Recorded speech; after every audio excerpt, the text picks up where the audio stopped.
Hello and welcome to the Dad Whisperer. I'm your host, Dr. Michelle Watson, and today is part 2 of an incredible conversation that I'm having with a very special friend of mine, Paul Young, who's joining me here behind the microphone. If you want to hear something about him, he's actually a former radio guy because he paid his way through Bible college working as a radio DJ. Welcome back, Paul. It's great to be with you. Part 2. Smooth sounds, KPDQ. That's awesome. Last week when you were here, it was such a powerful conversation. And if you guys haven't listened to it, you've got to go back and catch it on iTunes at The Dad Whisperer, on my website, drmichellewatson.com, where you can listen to it again.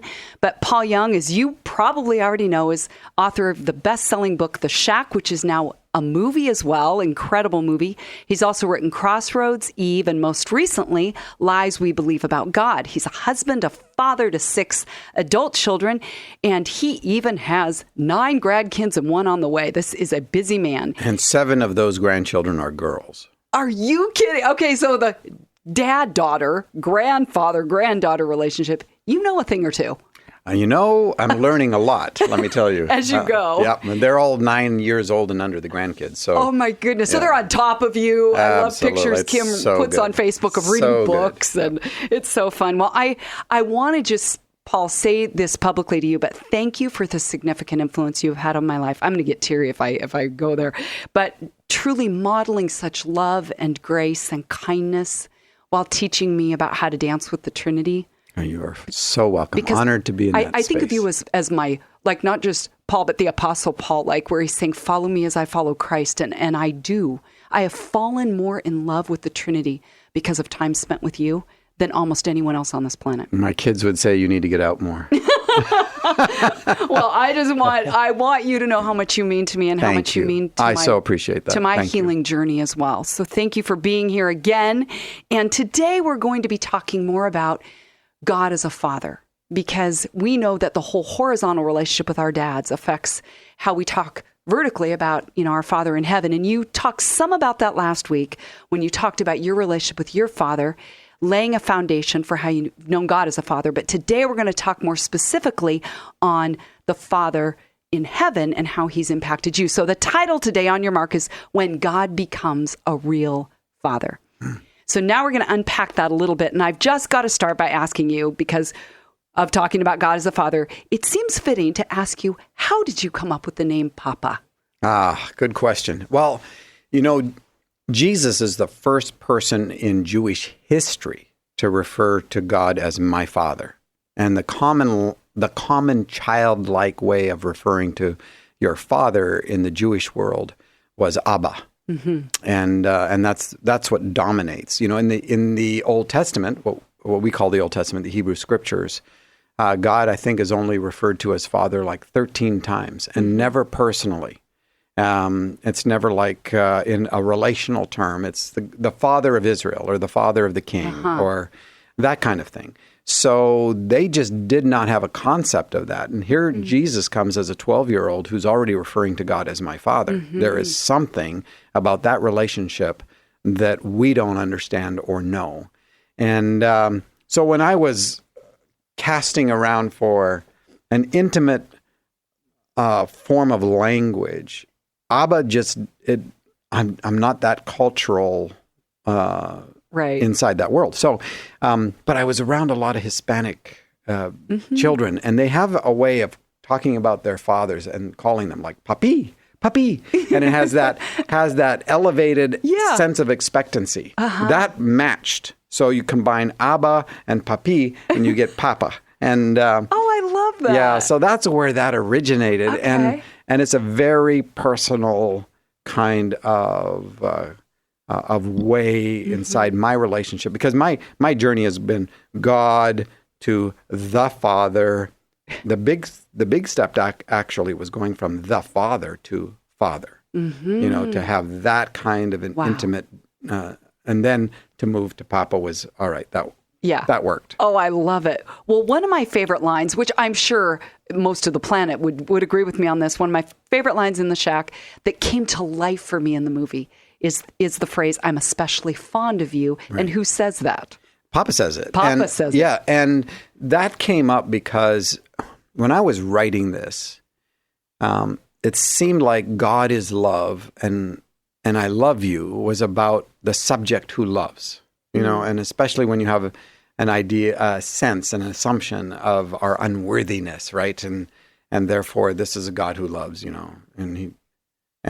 but there was a sense that he loved me, but he didn't like me, right? And so the question, who do you love amongst your children the best? Yeah. And it's like, I can't answer that.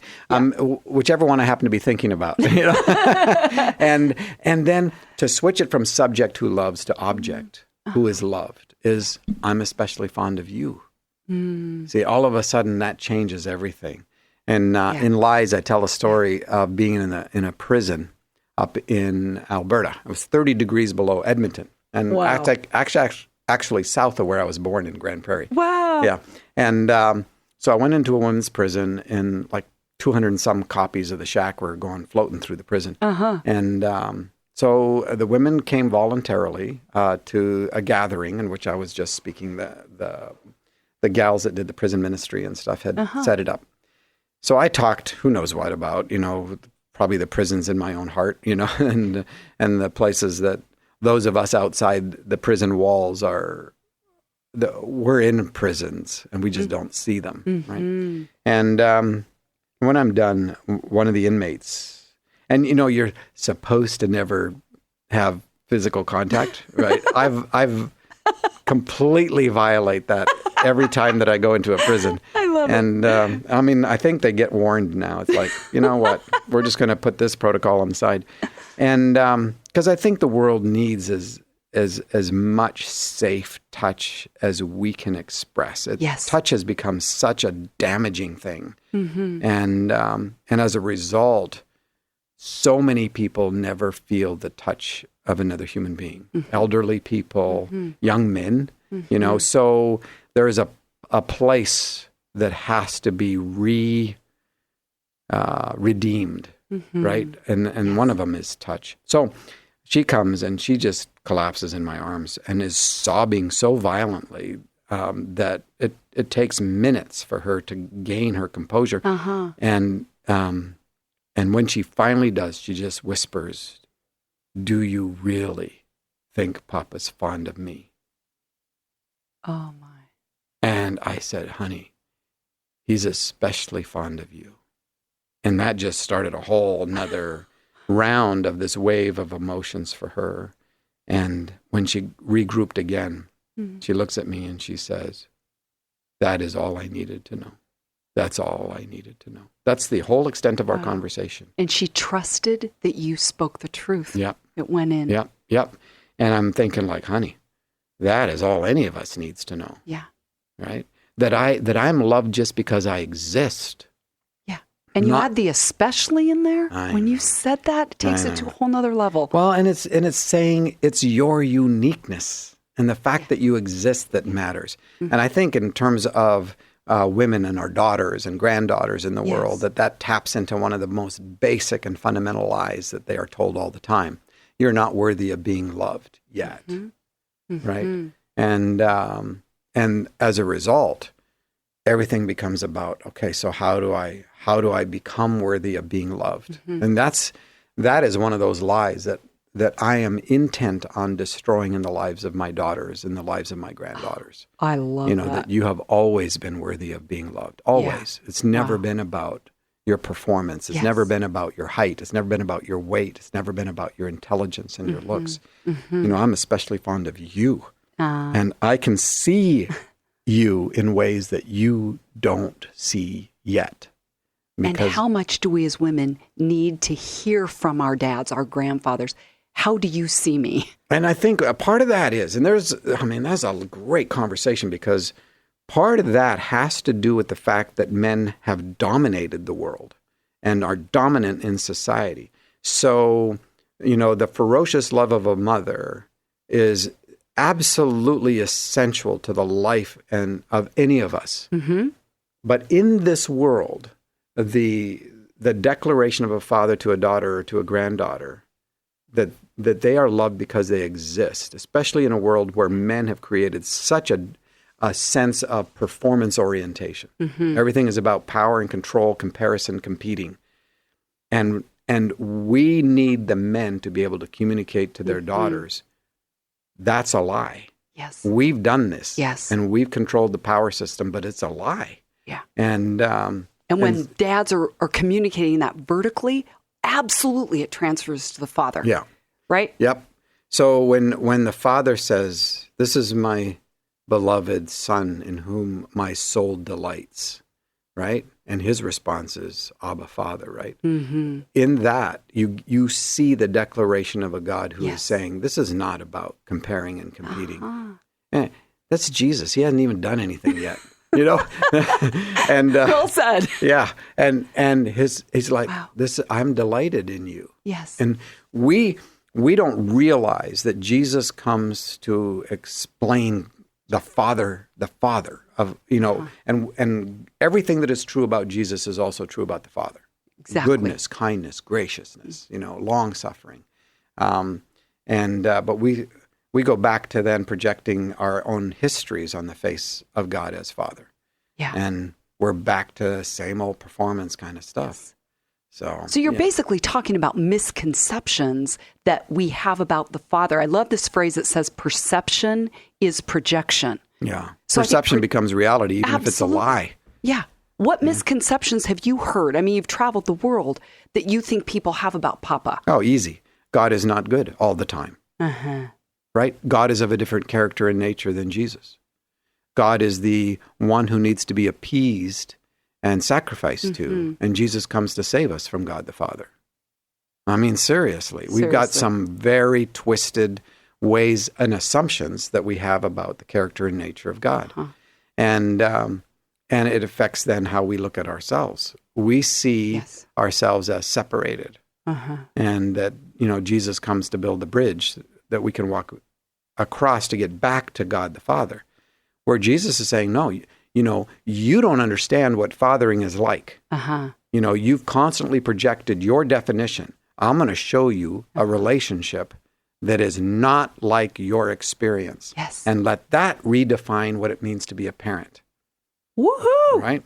Yeah. So that's kind of what's happening, but we're so hurt that we go back to believing that God is exactly like our father who abandoned us, or our father who beat us, or our father who didn't care, or our father who left, you know, and a father who was just there but absent, you know. And so God becomes all those things. You know, if we have an absent parent, God becomes an absent God. I mean, it fits. We create God in the image of our own damage. Yes, there you go. And in my relationship with my dad, it took me 50 years to wipe the face of my father off the face of God. And it was only in that journey that God then became a father to me, but not defined by my dad, you know, defined by the goodness of God as well as the truthfulness of Jesus' expression of the character of God. So that answers the how, because I think there's got to be men and women listening that go, that is profound. 50 years to wipe my father's face off the face of God. And maybe for the first time are going, that's what I've done and didn't even realize it. How did you do that? You know, part of it is just dealing with my own crap, you know. I got to deal with my own stuff and get it out from the prisons. And face the lies, you know. Face the lies. Because we're dominated by the lies. And so and we make agreements based on them.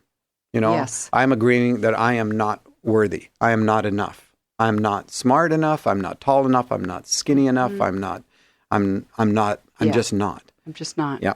And all of those lies have to be addressed in the context of community and relationship. So in my relationship with my dad, slow and incremental. One is for me, it was a survival mechanism to disassociate from him. Like I got to get some space here. Right. You know, because I don't know what any of this means. And then I had to have someone step into that space, people step into that space and begin to tell me the truth in opposition to the lies that I believed about myself and about the character and nature of God, etc.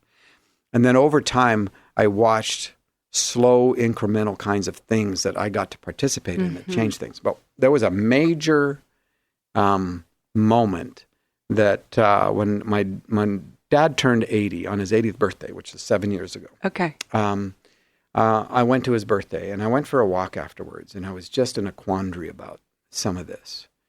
But I'd done so much work, right, over the years prior to this, and I'm just going like, what do I do with this? And I've never heard God speak audibly. I have friends who have, and I trust them. But I haven't. But I've gotten to know that voice on the inside, and I'm really comfortable with that. God speaks Paul language, and he speaks Michelle language, right? Yep. But he doesn't speak Michelle language to me, right? Right. And so I went for a walk, and I felt the arm of God around my shoulder, and the whisper was, Paul, your dad. And I go, yeah, I know my dad. He said, your dad hasn't known how to be a father for 60 years. He's not suddenly going to figure it out. I went, yeah, I know. And then I hear, if it's okay with you, I will be all that to you and more. And that broke it. Wow. That was the last time that I expected my dad to be that which I had always hoped. Yes. And it freed him to not have to live up to now my expectations of performing up to something, even though those losses are real. Yeah. But the hurt has become no longer a woundedness; it's become a tenderness. Yeah. It isn't something that I then disassociate from. It's something that I embrace. I go like, hey, he didn't have the capacity. Maybe even a sadness for what he never got. Well, it is. But I like the word tenderness even in better, because it makes you sensitive to the losses around you that are similar, right? And so my relationship with my father is good. It's not a father-son relationship like how you would think of it, but it's cordial and it's kind and it's caring and tender. Yes. Yeah. And that was a huge deal, and it's freed some other things up that who knows how this is all going to work out, but I don't have to know. What's kind of interesting is that when, again, I read The Shack in 2008, January. I mean, I probably like a lot of people, we can remember where we were when we read it, how fast we read it because we couldn't put it down. But again, life-changing for me over the past few years to realize I had lopped off the Father. I was really close to Jesus. Yeah. Then I was going to Foursquare Church, so the Holy Spirit came in, and it hadn't really dawned on me that I hadn't really connected much with God as a Father. Right. And adding that in has added such a powerful, I would say, wrap around my life. And so when you wrote that book, I would have assumed, the Father was already your papa and there was closeness. But I'm loving hearing you say that even 7 years ago, it was another layer of your healing. And I think people need to hear that think, okay, The Shack was a weekend. Why didn't I get the quick fix version? And you're saying, okay, my Shack was 11 years and even then some. Oh, absolutely. I mean, and I see our growth as a spiral. And you can picture the spiral going up or down. I see it as going down. And that's not in a negative sense. It's in a sense that says, I want to go deeper, right? And as you go around that spiral, you see similar territory, and you can make the mistake to think that you're not getting anywhere. And you are. God doesn't build roads going nowhere. And God, who has begun a good work, which is creation work, right? Yeah. It's going to move in a direction toward wholeness. And so don't get perturbed by seeing similar things. You're just going deeper. Yeah, I love that. Paul, do you think that it makes a difference if someone feels close to Jesus, like our good friend John McMurray says, start with the one of the Trinity you're most comfortable with. Yeah, I think that's incredibly wise. To the others, what would you say because again, as a counselor, I hear this a lot. People are like, I can't do God the Father. Yeah. What would you say to them? Don't worry about it. In The Shack, this is why God doesn't come out as a white, grandfatherly, bearded, distant omni-being, right? Yes. So, because I'm trying to get away from Gandalf with a bad attitude as far as I can get, because that was the God that I grew up with. That's the God who was a no-show for Mackenzie when he goes back and loses it. So, the issue of God as Father and relating to God as Father, God will build that bridge to you. And, here's a fascinating thing. I have a friend who works with trafficked women. And he said, you know what the dominant way that God comes to these women? The way in terms of imagery that God comes is not a male or a female. It's a black Labrador retriever. Wow. Because this is a God who knows that their damage is so significant that they can't trust a man or a woman. Right? And so God comes to them in a way that is safe. And that tells you not that God is a black Labrador retriever, but that God is a God who loves you and knows how to build a bridge into your brokenness in such a way that it doesn't do more damage.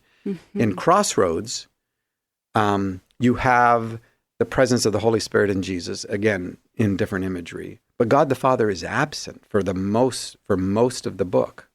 Not in the sense of actually absent, but Tony, the main character, just can't deal with there. it. Yeah. Can't deal with him. And then when God shows up, it's profoundly unexpected. And again, you've got this God. If God truly loves us and is especially fond of us, then God knows how broken we are. God knows what kind of language we speak. Yes. And God will speak our language to us, not speak God's language and expect us to be able to bridge the gap ourselves. Can't do it. We end up loving because we're first loved. Is that some of why you had Papa show up as a woman? Absolutely. And then changed after he had done the father healing piece. Yeah. He comes as a masculine. Yeah. So you've got Octavia representation. Spencer playing Papa God as a black African American. Then you've got Graham Greene playing God the Father as a male persona, and he's Indigenous First Nations people. And that's on purpose because a lot of us are so hurt by men in this world that is not going to be the bridge point that we can walk across. And I did it for a lot of other reasons too. Our view of God as Father is so masculinized that it's become an impediment as well. Yeah. I was telling somebody the other day that I said, that God the Father has a womb, right? The Greek word is kolpon, and it's used in when Nicodemus says to Jesus, "How can a man go back into his mother's womb?" Kolpon, right? But the first time it's used is John 1:18, where it says, "No one has seen the God except the one who is the begotten, who is hidden in," and again, this is a male translator, "hidden in the Father's bosom." But the word is kolpon. Oh my goodness. It's the Father's womb. And every time you deal with mercy, in Hebrew scriptures particularly, you're dealing with a word which root is womb. So you're dealing with the womb love of God. Wow. And that begins to open up this frame of reference to say, like, okay, this is not just about dealing with the masculine nature of God, because the entire gamut of maternity and paternity originate in the Father, in the Son, and in the Holy Spirit, which then opens up. When we talk about a lot of the fatherhood issues that we do here, we're talking a lot about how our world has defined fathering, rather than understanding the character and nature of God as revealed in Jesus. Absolutely. Yeah.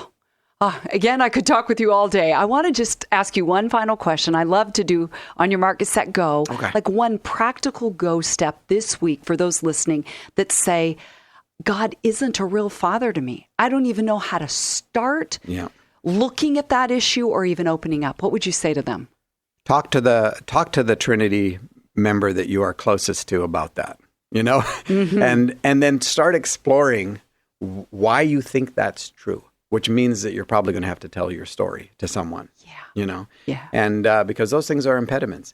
But, and that's going back to John McMurray's little statement, you begin with the one you're most comfortable with. Yes. And God's not offended by that. You can't actually be engaged with one without being engaged with three. I love your line that you're never less than 4. Yeah, correct. That's the smallest group I'm ever in is 4. Yeah. Yeah, me, the Father, Son, and Holy Spirit. Yeah. And who knows about the great cloud of witnesses? A whole other layer that we haven't even gotten to. So, the go-to is, begin where you're at. Yeah. Don't place yourself under some some more guilt and condemnation because Yes. but then begin to explore why you think that is true, Yeah. and what will it cost you to take the risk of trusting God as Father?